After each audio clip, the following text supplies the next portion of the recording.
It has been a while since I recorded one of these. I hope I still remember how. I like that movie. It was scary. Well, the first one was, but the rest sucked. Everybody knows horror sequels are terrible, right? Wrong. Today, I'm going to be looking at one of these overlooked and often maligned pieces of cinema history to see the good and the bad, to find the diamonds in the rough.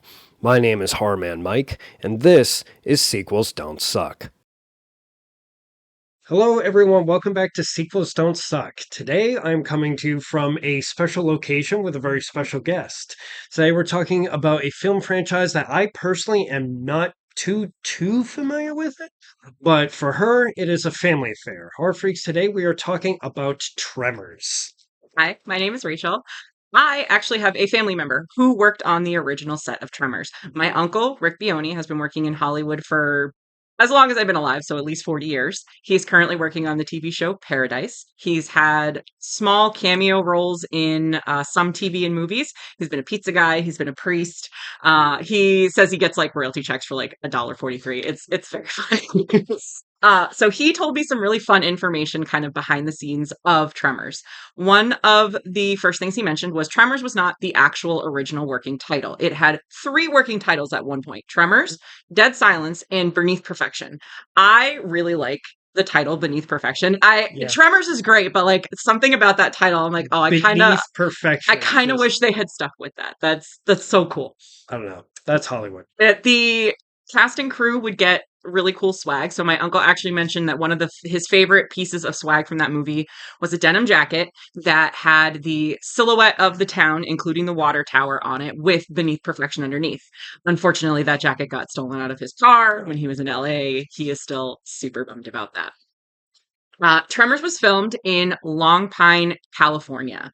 So one of the challenges that my uncle mentioned was that they were dealing with really weird and crazy weather because it was near one of like the tallest mountains in the US. So they were dealing with hail, they were dealing with snow some mornings, and windstorms while they were filming. Really? Wow. Okay. The town of Perfection was completely built from the ground up. So there were that was a whole full set that they built, which is so cool. It also meant, because they were dealing with a lot of like wide angle or desert shots, that they were filming 360, which meant they couldn't have extra stuff lying around. So, minimal crew, minimal filming equipment. You couldn't have like a catering table lying about. So they would make sure that all of that stuff was driven in and driven out before filming. They also were not the original prop masters or the prop company for this movie. The original prop company, the prop master, got very injured while he was setting up and doing some repairs on his own personal vehicle. So because of that, my uncle's company got called in about 5 days after filming had started. So the really cool thing that my uncle mentioned was that the original prop master was healed enough by the time that they filmed the Gummer Basement shootout that in the movie, all of the weapons that you see on Bert and Heather's wall actually belong to the original prop master and his company. They are not from my uncle's company at all, and the prop master was really kind enough to like let them use it for that scene. And I also think that's really cool that he still got to participate in it, even though he was injured and couldn't actually like do the whole thing. Another neat thing that I did not know, for those who are not in the biz, um, prop companies, prop departments don't just manage making sure that things are put on set correctly and like returned to their appropriate spot after or in between filming. That's what I always thought they did.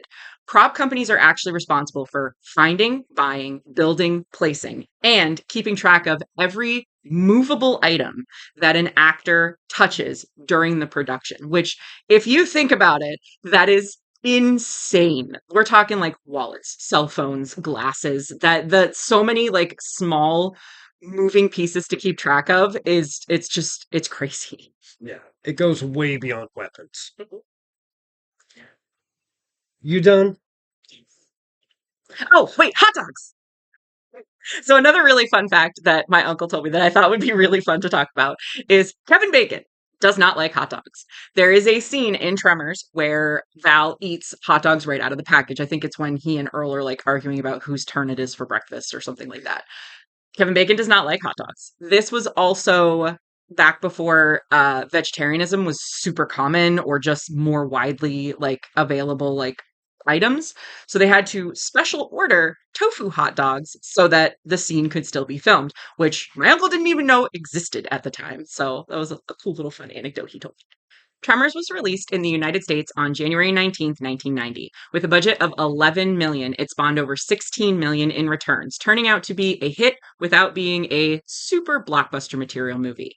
It landed at number 5 on the top 10 films on its opening weekend. Not abysmal, not stellar, but smack dab in the middle.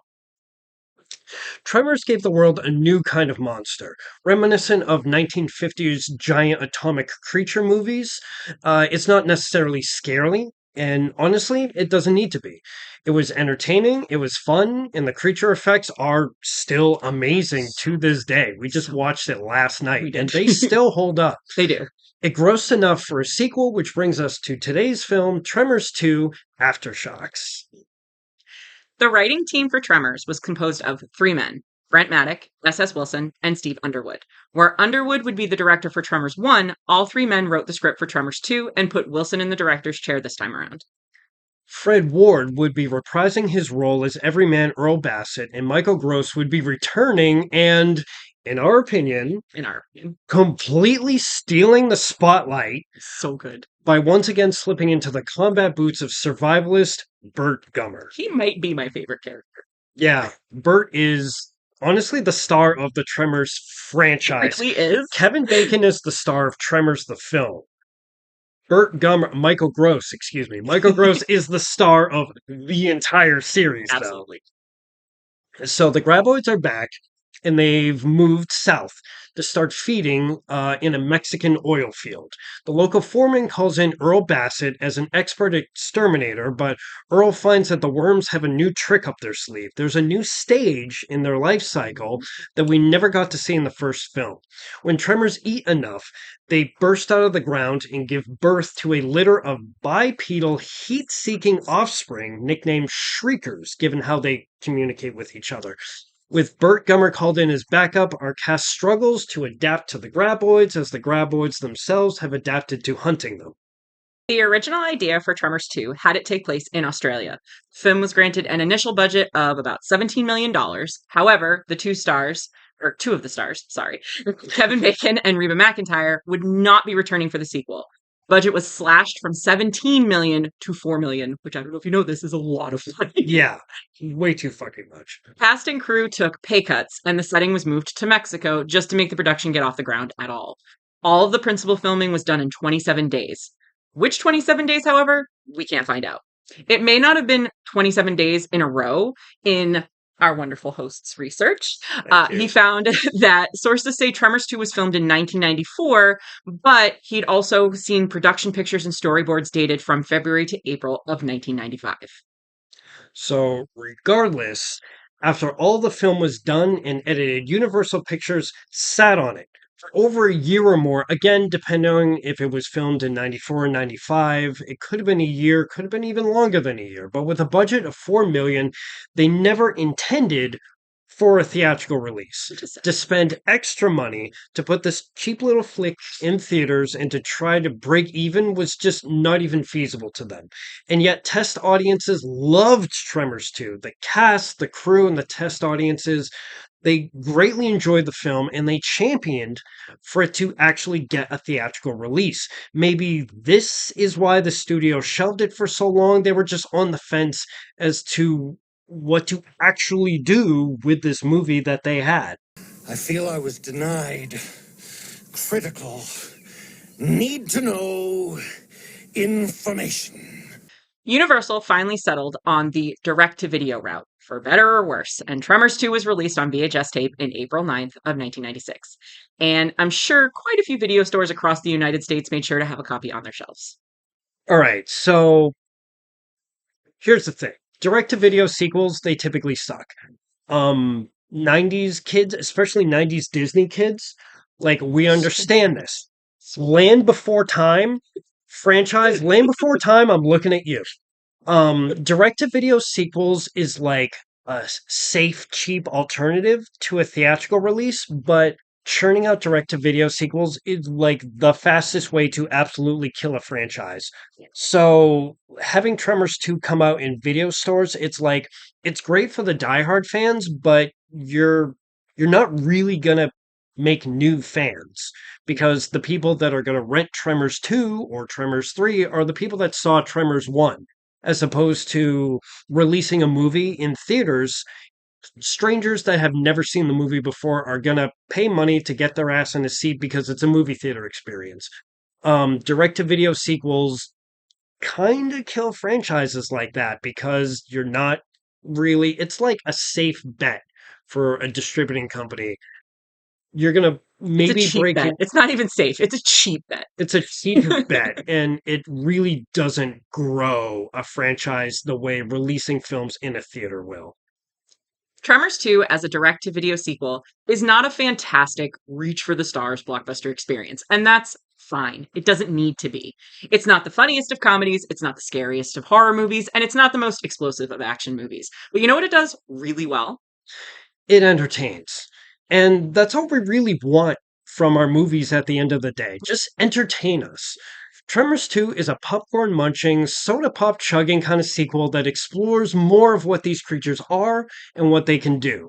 The non CGI Shrieker puppets look fantastic and interesting. Such good practical effects. Yeah. Such good practical effects. Fred Ward and Michael Gross play off of each other's acting chemistry really well. Tremors 2 doesn't break the mold, but it doesn't drop the ball either. And as far as sequels go, it certainly doesn't suck. Well, that does it for me and Rachel, and that does it for Tremors 2. What are your thoughts on Tremors 2, or is there a horror movie sequel you want to see me cover in the future? Please leave a comment below. You can thumbs up this video if you think it deserves it, and subscribe to the channel and stay notified for when I upload more content in the future. For today, I am Horror Man Mike. And I am Rachel. And this is Sequels Don't Suck. You stole my line. No, I didn't. You were done. No, I was continuing to speak. You stepped on my line. I didn't. Rachel, this is my show. Like this. Oh my god. Here, look, I gave you helpful and useful information. You are insufferable.